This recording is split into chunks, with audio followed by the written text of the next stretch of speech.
So this is the last of the 13 planned Dev Diary deep dives, and Colossal Order have done it again, integrated mods into Cities Skylines 2, this week on the subject of the cinematic camera and photo mode. These things are fantastic, can't wait to share with you how I've been using them. So let's dive into the video and take a look. And don't forget, if you're new to my channel, I do have a Cities Skylines 2 gameplay, my first video on my channel. Check that out and subscribe so you didn't miss out on any more coming your way. Right, here we go. Modesty is a virtue, and it's totally overrated. Unveil the beauty of your city with the revamped photo mode in Cities Skylines 2. So as I'm going to mention, I think a bit later in this video, every single shot you see and have seen since the trailer has been done using the photo mode and the new cinematic trailer, new cinematic camera thing, which is great. So all of the effects you see on the screen, all of like these, the Michael Bay sunray things, how everything looks, all done. So you can do all of this yourself in game.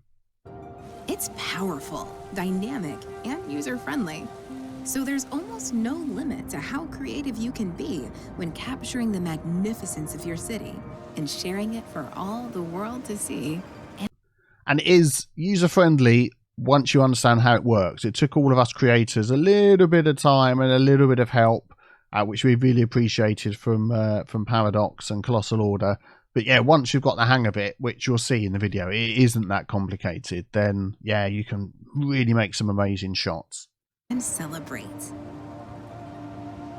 With one click of the photo mode button, you can access 2 image capture modes, free camera and cinematic. Yeah, the difference with the photo mode is, which I haven't sort of really thought about before, is I normally been taking my sort of screenshots with F12 on Steam and getting that. But of course, if you use the photo mode along with the cinematic mode, that any of the settings that you change, so all of these things along here, which they go into detail in a bit, apply to the photo as well. So it might be obvious to some, but I hadn't sort of clocked that until I watched this video a minute ago. So there we go. Use free camera mode to take eye-popping stills. Toggle to cinematic mode to unleash the filmmaker inside. There are all kinds of camera property settings to get the shot you're after, including adjustments to the camera body, camera lens, and aperture shape. So these camera settings are like blowing my mind. I've used some of them. I think on the beta versions we've had, not all of these have necessarily been unlocked, or it may just be that we don't know how to use them all, because some of us have been struggling getting this bit working. All of these things work absolutely fine, as you probably saw in all the gameplay videos, people doing cinematic camera shots. But yeah, some of these, which they're just going to demonstrate now, just change the view, the look of things, and just really add something to your pictures and videos. Use sub-settings to configure them even more. For example, with camera collision or focal length. When you zoom in like that, you start really seeing the details on all the... Bang my keyboard a bit hard there. All the details on the assets. Looking okay, you know. Fine-tune the depth of field, motion blur, bloom, vignette, film grain, and panini projection with settings on the lens tab. Go mad on the color tab. You can transform the vibe of your screenshots by tinkering with the colors, white balance, and brightness. So I like that. It's sort of like adding your own LUT to the game, because at the minute there isn't a way of adding LUTs to the game, or LUTs like we used to have in Cities Skylines 1, but you can do this. It only sticks in photo mode and cinematic camera mode. It doesn't sort of carry on over into the game. But for getting, you know, some funky artistic shots, it's a really nice tool. Whatever you do, don't wait around for ideal weather conditions to take your shot. Weather settings let you drench your city in sunshine or draw it under the shadow of stormy skies. Oh, this has been the most fun I've had when I was sort of setting up things for some cinematic shots. Getting all the clouds, adjusting how many clouds, the type of clouds, the thickness, the height, the shadows from the clouds. Oh, there's so many different things. As you can see on this Aurora, everything's looking green. You can just adjust everything. Set the distance clouds, volumetric clouds, fog, and atmosphere. Settings on the environment tab work in a similar way. Change the time of day and set the simulation speed. which is useful when creating videos in cinematic mode. Ready to roll camera? You'll find basic controls for the cinematic camera when you enter cinematic mode. So basically what you're seeing here is you set it up where you want it in the first spot. You click capture, then you move this little timeline, this little white arrow behind the VLC pop-up window down here to where you want the next shot to do. Then you move your camera position, get it again. Then you slide this along, move your camera position, get it again. And that's it. It's as simple as that. And you can add as many as you like along here. This goes up to 120 seconds, so not as long as I would like. But you can sort of, what I've done is I've stitched a few shots together. So a little bit harder to have a grand sweeping shot like I'd have in New Zealand of like something small and then all the way through everything I've built and then zoomed all the way out above the city. But you could stitch the shots together. You know, it's not impossible in your editing program afterwards. But yeah. Use them to calibrate camera position controls, which control the position and rotation of the camera, and all those other cool camera properties. You'll also see control. And what's good as well, you drop this down, you get one for vertical, get one for rotation as well, that's it. But these little dots here, I don't think they showed them in the video, but we're allowed to talk about things now. You can click on that and you can sort of change the easing in and the easing out. And also you can edit straight from here. So once you've got your timeline of all your little dots all over the place, of zooming in and out, you can then right click to delete them. You can left click, hold on to them and move them around, although that's a bit odd to do that. But yeah, there's a lot of finicky sort of stuff you can do if you want to afterwards, or you can just delete it all and start again, you know. Tools like play and pause to view the playback you created, save for when you want to keep that playback, and reset when you want to start fresh. Wait, hang on. A playback? A playback is a set of points spaced throughout the timeline of your video. Typically, each point has a different camera position and rotation. The video comes together as the camera transitions between them. And as you add points to the timeline with different camera... I'm just going to speak then. So this sort of shot, thinking of the cinematic camera mod that we used to have in Cities Skylines 1, would actually be quite difficult to do because you'd have the clipping over the buildings and things like that, which would cause an issue as well. But being able to sort of bring this up over an asset and drop down the other side, and the zooming in on the game is so much better. You can zoom in, you can go through assets, buildings, you know, all that sort of thing. Whereas in City Skylines 1, if this was sort of the terrain, it would take you over the buildings like this, but now you can just go straight through. So it all just adds up to being a lot easier. My, oh my, it's absolutely chucking it down. You can probably hear that. It makes it so much easier to do your cinematic shots through your city. You can really get in between tall buildings like this, lower to the ground in a way that you just couldn't do before. So excellent addition. For positions and rotations, you can also tweak the transition between them. When you're happy with your playback, record it using any game capture software. That's exactly how we've created this series of feature highlights videos. So, from my understanding, and this is public knowledge, that the PC version is going to be exactly the same as the console version. So, it's going to be on Game Pass from day one. You don't know if you know that. That's public knowledge as well. So, I would then assume that this tool is available on those devices, on those consoles. So being able to do these sort of little video clips and sharing them from a console, I think that is just going to be absolutely brilliant for people showing off their cities. The best part?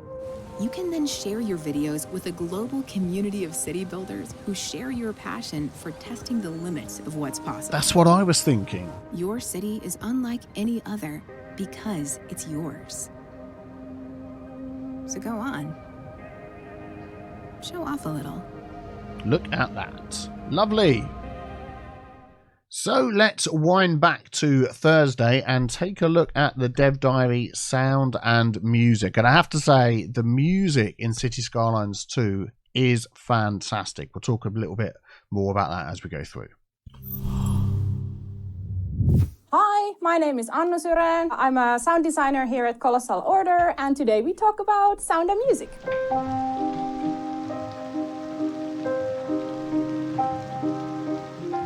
I have a teacher who always says it's pointless to talk about sound because sound is something you can only experience. I see sound as a very different kind of experience than seeing things. It's a very interesting comment, that, because yeah, I'd agree as well. Sound, very important. I've always enjoyed music, all sorts of different types of music, but the sound of things as well.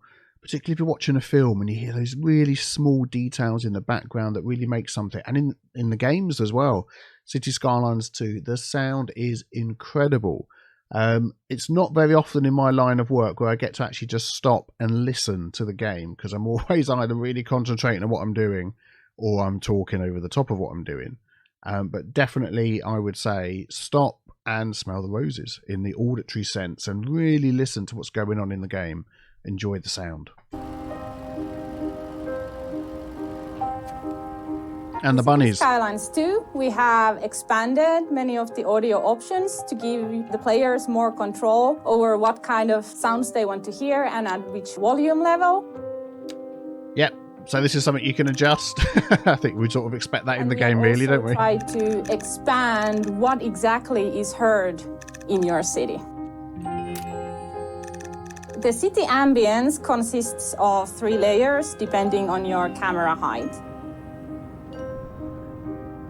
Again, some more of these cinematic camera shots that have been put together, I assume, with a cinematic camera. Yeah, on top of... You can see a lot of the assets as well here. A lot of the industry-style assets, which I'm really much liking the look of. That we have built different kind of ambient sounds based on your camera location, such as if you're above a forest or a busy highway, or if you are having rain and how intense that rain is. It does sound great though, doesn't it? On top of that, many building sounds react to simulation conditions such as weather. So cold weather outside the parks might sound different, or will sound different, I guess. Not might. I should know. I made it.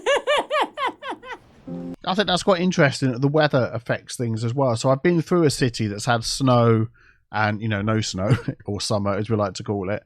And I hadn't really noticed the difference in the sound, so I really want to make sure, and that's my fault, not zooming in as much. I want to make sure I listen out for those. I've lived, I don't actually live in Tampere, but really close by, but my heart belongs to Tampere always. But I've lived here since I was 16 years old, and I did a 1-year stint in Helsinki, and then I came quickly back. I just love this city. I love the red brick feeling and the old factories. We're now here in literally middle of Tampere with the trams in the background. And it was actually very nice to be able to enjoy them in the city. They are fairly new. And the tram bells. You have to design things you don't have access in real life. It always gets a bit more complicated. So it was nice to be able to see and hear the trams in real life here. And I think they're also pretty fun. Oh yeah, I agree. The little bell. Like buses don't have that. No, it's true. That's why I love trams as well. I always love adding trams to my cities. I'm going to be doing that hopefully in the next video. I don't know when that's going to be, but yeah. I'm assuming there's going to be another one.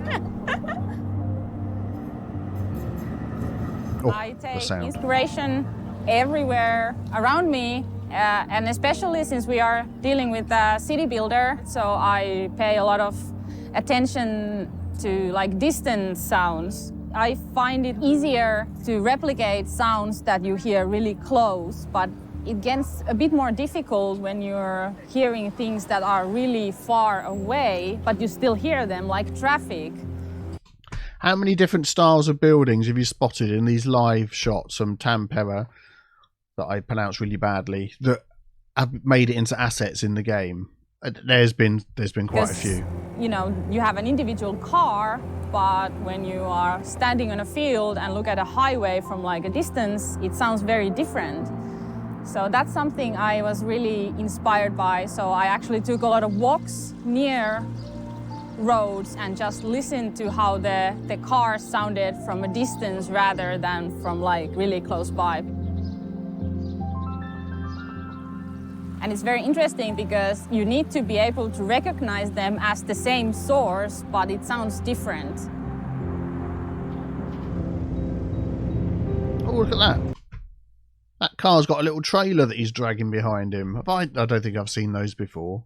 I must have seen them in game and not noticed them.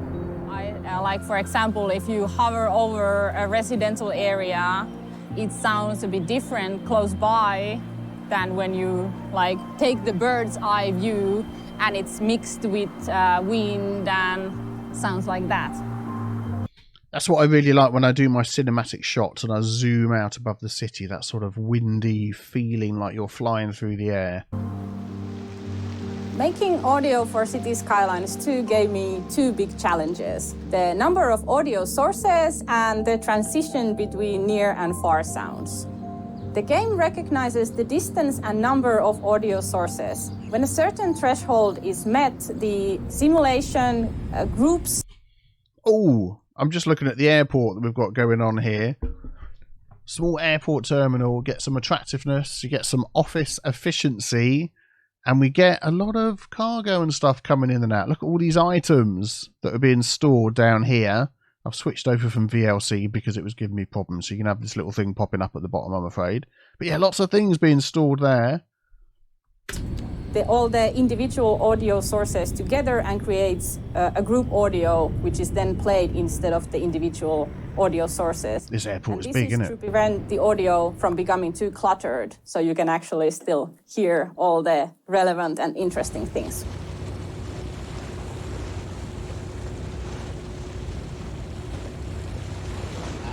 Let's follow a goose.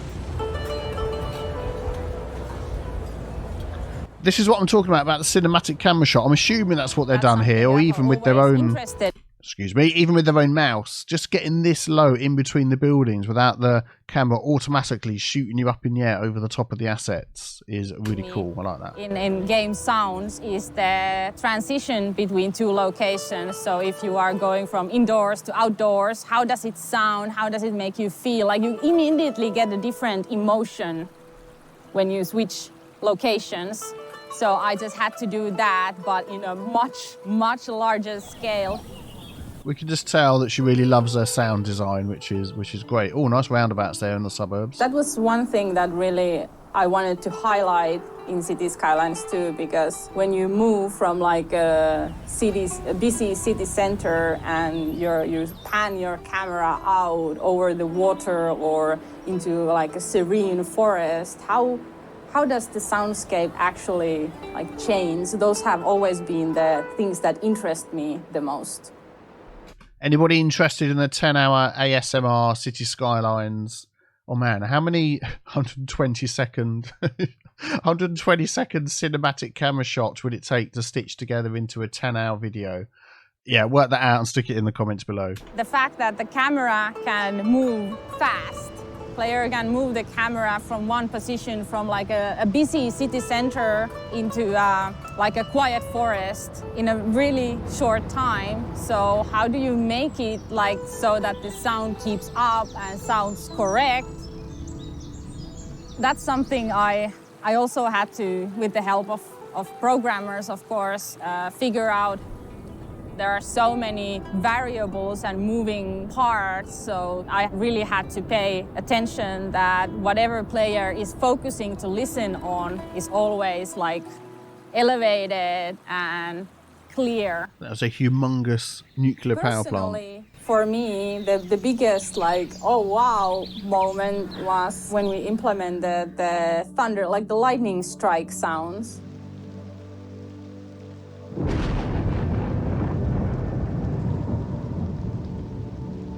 I was thinking of this last night because we literally had this. We had some friends over and we could see in the distance the colour of the sky was like purple and grey and blue, very dark, and then flashes of lightning and then the waiting for the sound.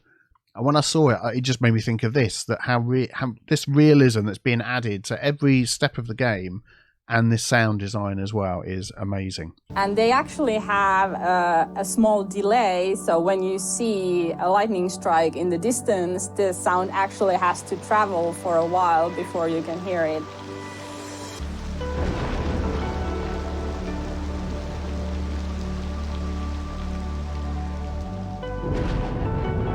And you can you can set all this up, because with the cinematic camera and your photo mode, but obviously if you're videoing it, it's the cinematic camera, you can adjust the weather. And obviously we've spoken about adjusting all the clouds. So you can set up these shots and have this happen in your game. Oh, actually, can you adjust the weather? Oh, now that I've said that, I'm not entirely sure that you can. I'll take that back. I thought, or I might be, I think it's the snow that you can't adjust, but you can adjust the weather. I'm going to have to double check on that. Even though I've like done sound things and implemented sounds before, I don't know why, but it just felt like, wow, that is so cool.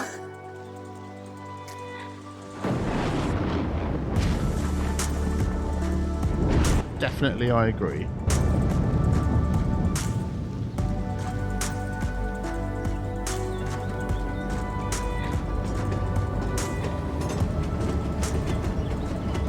I'm a problem solver. I like difficult things. I like my games difficult. So I definitely enjoy the challenge, even though it can. Sorry to interrupt. Just looking over here, we've got this is the traffic jam sign, because obviously we've got a load of buses for some reason all coming out of what I'm assuming here is the hospital. Yeah, it's got the H, it's got the little symbol on the front. But yes, that's the traffic jam sign, whatever the word was, over there. Feel a bit frustrating and headache inducing. Like I mentioned earlier, I just love the feeling when it sounds just right. It's not something I can like pick apart what makes it right. And I firmly believe that sounds are a big part of like emotions, and that's why it's important for me to feel things when I design sounds. Of course, they are there to portray information, but they are also like carriers of emotions. And I hope that players can feel what I felt when I heard the sounds. Yeah, definitely. It does, you know, when you do sit back and take your time with your city building, the sounds play a huge part. I really hope that I have cut and managed fill. to uphold them. There we go, look at this. Another example of cut and fill along here, filling in a nice wall recess sort of thing going on with the difference in terrain height. I'm enjoying those more and more. And this one up here as well, isn't it? Look, like this key, what I would call key wall. It's not a key, is it? But you know what I mean, retaining wall. Good standards. Every time I see it now, I'm like, ooh. Are keeping everywhere, because I have tremendous respect for players in general. I just don't understand how you do it. Me neither at times. Well, you've done a great job. Thank you very much. Thank you so much for watching. No, Next thank week you. We are talking about photo mode and cinematic camera. Bye! Well, that's what we're talking about right now. So let's have a quick look at the written dev diary that has been put up, and a few pictures to go along with that as well. See what extra information we can glean from those. So there are a couple of little bits of information we can glean from this. So here in photo mode, first of all, this sensor type, this drop-down box is huge, this list in here. There's so many different sensor types that are available. And then you've got all these different adjustments, camera body, camera lens, aperture shape. Each of these have got subsettings, so you can tweak things like camera collision, focal length, to get the shot that you want. In the lens tab, which is the next one along, you can also add or remove depth of field, motion blur, bloom, vignette, film grain, panini projection. And then the color tab, you've got changes to all the different types of color. As we can see there, look at me, see the difference between that picture and this picture. So the different settings that they've put on that at exactly the same point in time as well. The depth of field, the bloom, there's all sorts of things going on there with the clouds. Which really, again, changes how everything looks. The weather, I've double checked. You can't turn on and off the weather, which is a shame. I hope that's going to be added. That is something that us creators have asked for. But you can change the distance cloud, volumetric clouds, fog, atmosphere, time of day, and simulation speed, which has been really good. You can slow things right down and really get that sort of good looking picture. And then onto the colours here, we can see we've got contrast, saturation, temperature, shadows, tint, all sorts of things that we can tweak with that. And the last one here, we've got fog that's been added as well. So you can really see the difference between these three pictures just with a few of the settings being changed. So I'm loving that. So onto the cinematic camera. So something that wasn't mentioned in the video before. So you've got each of your little keyframes along here that you set up. Probably this picture here is easier to see. No. So what you can see here is shadows are being added. So for each of the keyframes of your video, let's just say there's one there, and then one at the end.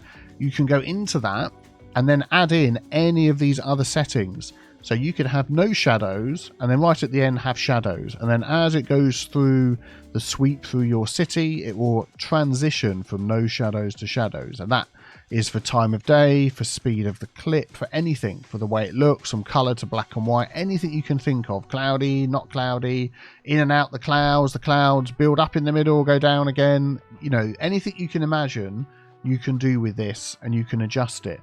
Or what you can do is what I've done in my gameplay video is I've set up how I wanted everything to look. So in the clouds tab, put a load of those on, set the heights, did all the different things, set the time of day, set the speed of the game, and just applied that to the first one, and then that applies to everything else.